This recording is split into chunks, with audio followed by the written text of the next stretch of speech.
श्रुति वोरा और आप देख रहे हैं नेक्स्ट 9 न्यूज। आपका बहुत बहुत स्वागत हमारे इस खास प्रोग्राम देश की सच्चाई में। बात करेंगे दिल्ली के मुख्यमंत्री अरविंद केजरीवाल के बारे में और दिल्ली के पूर्व डिप्टी सीएम मनीष सिसोदिया के बारे में। मनीष सिसोदिया तो जेल से बाहर आ चुके हैं, लेकिन अरविंद केजरीवाल आखिर कब जेल से बाहर आएंगे? 20 तारीख तक अरविंद केजरीवाल की न्यायिक हिरासत को बढ़ा दिया गया है, लेकिन अब कयास और खबरें इस प्रकार की हैं कि आज अरविंद केजरीवाल की सुनवाई होने जा रही है। अरविंद केजरीवाल ने सुप्रीम कोर्ट में एक बार फिर से अपनी याचिका दायर की थी। याचिका के तहत साफ तौर पर यह कहा गया था कि उनको बेल चाहिए, उनको जमानत चाहिए। जमानत की याचिका एक बार फिर सुप्रीम कोर्ट पहुंची। हालांकि आपको जानकारी दे दें कि ईडी का जो मामला है वो अब अरविंद केजरीवाल के गले की फांस नहीं है, लेकिन सीबीआई का जो मामला है वो अरविंद केजरीवाल के गले का फांसी का फंदा बनता जा रहा है। अरविंद केजरीवाल इस समय एक ऐसी स्थिति में फंसे हुए हैं कि या तो दिल्ली की कमान संभाल लें या फिर जेल में बैठे तमाम याचिकाएं दायर करके बाहर आने की जद्दोजहद में लग जाए। इस वक्त की स्थिति कहीं ना कहीं अगर आप देखें तो अनुकूल है, क्योंकि मुख्यमंत्री है अरविंद केजरीवाल लेकिन जेल में है। दूसरी ओर मनीष सिसोदिया की बात करें तो 17 महीने के बाद मनीष सिसोदिया जेल से बाहर आ चुके हैं। जेल से बाहर आने के बाद तमाम बड़े मुद्दे उठाते नजर आ रहे हैं। और इस वक्त जिस हिसाब से मनीष सिसोदिया ने साफ तौर पर यह ऐलान कर दिया है, बाबा अंबेडकर साहब का जिक्र करके उन्होंने कहा कि मुझ पर आशीर्वाद है बाबा अंबेडकर का, मैं उनका कर्ज कभी नहीं उतार पाऊंगा और सुप्रीम कोर्ट को मैं धन्यवाद करता हूं कि ईडी और सीबीआई दोनों ही मामलों में आपने मुझे रिहा कर दिया है। हालांकि देखा जाए तो मनीष सिसोदिया पर अभी भी तमाम औपचारिक जो मुद्दे हैं वो लगे हुए हैं। हर हफ्ते मनीष सिसोदिया को पुलिस थाने जाकर अर्जी देनी होगी, अपना पासपोर्ट मनीष सिसोदिया को जमा कराना होगा, जो बेशक अब तक सिसोदिया करवा भी चुके होंगे। लेकिन इस वक्त की जो स्थिति थी वो कहीं ना कहीं अगर आप देखें तो बेहद अनुकूल थी, क्योंकि मनीष सिसोदिया कल जेल से बाहर आना जरूरी था।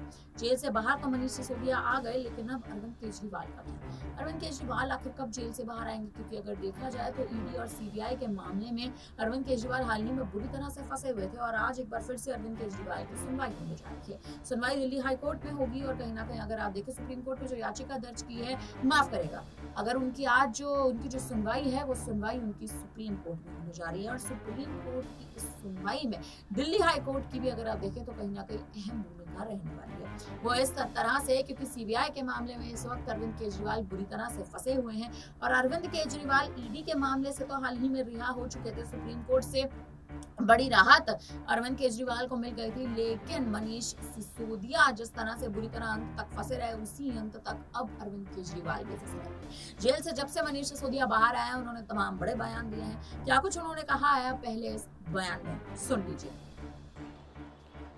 और मैं समझता हूं भगवान की कृपा, बजरंगबली जी की कृपा हम पर कल हुई बाबा साहब के दिए हुए संविधान की बदौलत।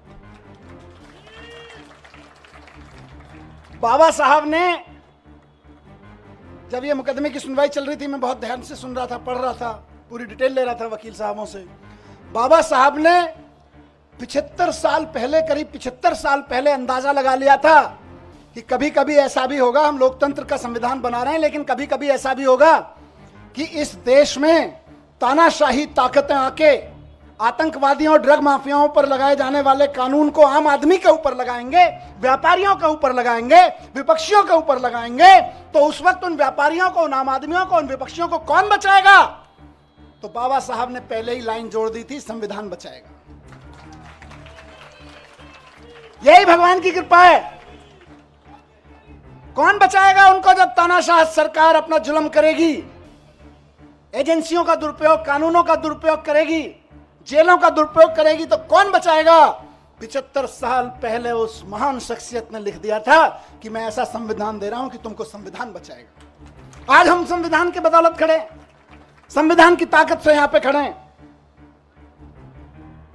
आज मैं शुक्रगुजार हूं देश के संविधान का, बाबा साहब का, और साथ साथ बहुत विनम्र निवेदन के साथ में माननीय सुप्रीम कोर्ट का, बहुत विनम्र सम्मान के साथ में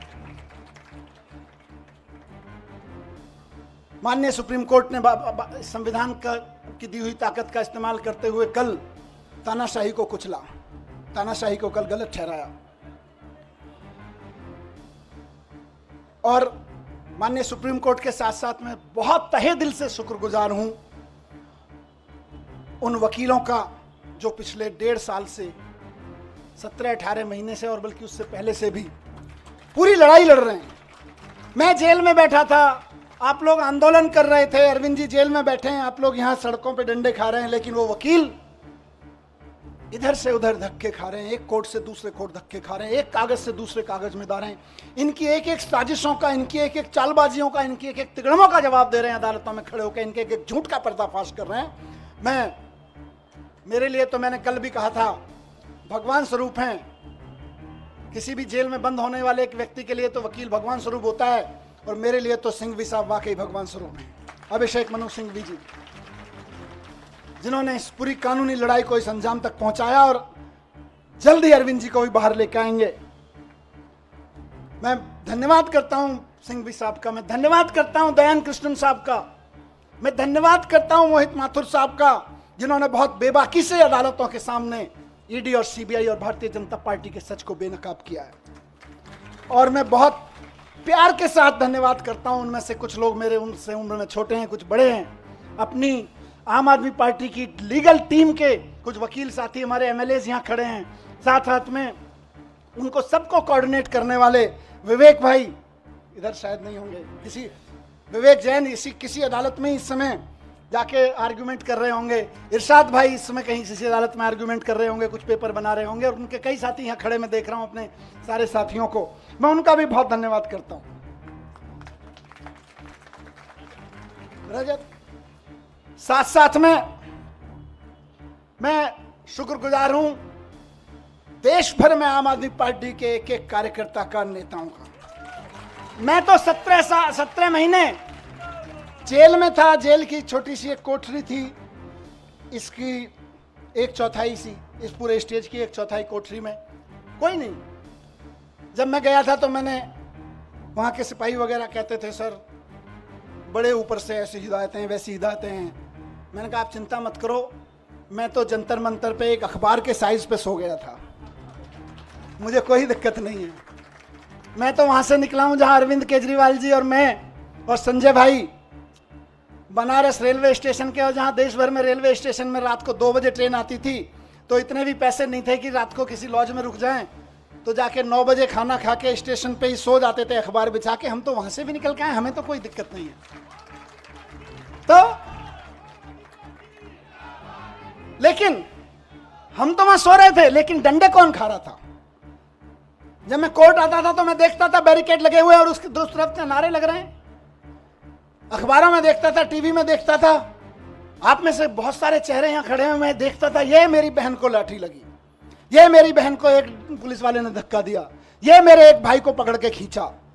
दर्द होता था और वहीं से ईश्वर से दुआ करता था इनको सबको सलामत रखना, इनकी मदद करना, इनको ताकत देना। सलाम करता था आपकी ताकत को मैं वहां से, एक एक कार्यकर्ता को। तो सुना आपने, मनीष सिसोदिया साफ तौर पर कहते नजर आ रहे हैं कि अब मैं बाहर आ गया हूं तो अरविंद केजरीवाल जी भी बाहर आएंगे। उनके परिवार को आश्वासन देते नजर आ रहे हैं कि आप चिंता ना करें, केजरीवाल जी की रिहाई भी अब बेहद जल्द होगी। सुप्रीम कोर्ट ने जिस हिसाब से मेरे साथ न्याय किया है, वही न्याय अरविंद केजरीवाल जी के साथ भी किया जाएगा। तानाशाही की सरकार इस वक्त देश में है, लेकिन इस सरकार को गिराने के लिए और इस सरकार के तमाम निर्णयों पर पाबंदियां लगाने के लिए सुप्रीम कोर्ट का एक ही निर्णय काफी है। हालांकि आपको बता दें कि अब दिल्ली में आम आदमी पार्टी के लिए विधानसभा चुनाव जो 2025 में होने वाले हैं वो बेहद महत्वपूर्ण है, और इस विधानसभा चुनाव की कमान कहीं ना कहीं मनीष सिसोदिया संभालते नजर आ सकते हैं अगर अरविंद केजरीवाल की रिहाई नहीं होती है। वहीं आपको ये भी बता दें, हाल ही में अरविंद केजरीवाल ने याचिका ये भी दायर की थी कि 15 अगस्त को अतिशी, जो आम आदमी पार्टी में मंत्री हैं, अतिशी मारलेना झंडा फहराते 15 अगस्त को नजर आएंगी, लेकिन उस मांग को भी सरासर खारिज कर दिया गया। अब अतिशी मारलेना नहीं, लेकिन कोई और शख्स जो है वो कहीं ना कहीं इस वक्त दिल्ली में झंडा फहराते नजर आएगा। कैलाश गहलोत के नाम जो है वो लगातार इस वक्त चर्चाओं में है कि कैलाश गहलोत झंडा फहराते नजर आ सकते हैं। देखना दिलचस्प है कि 2025 के विधानसभा चुनाव के लिए अब आम आदमी पार्टी आखिर क्या रणनीति बनाएगी। फिलहाल अब इस पूरी खबर पर आप क्या कहेंगे, कमेंट करके जरूर बताइएगा। तमाम बड़ी खबरों के लिए बने रहिए हमारे साथ, देखते रहिए नेक्स्ट टाइम न्यूज़।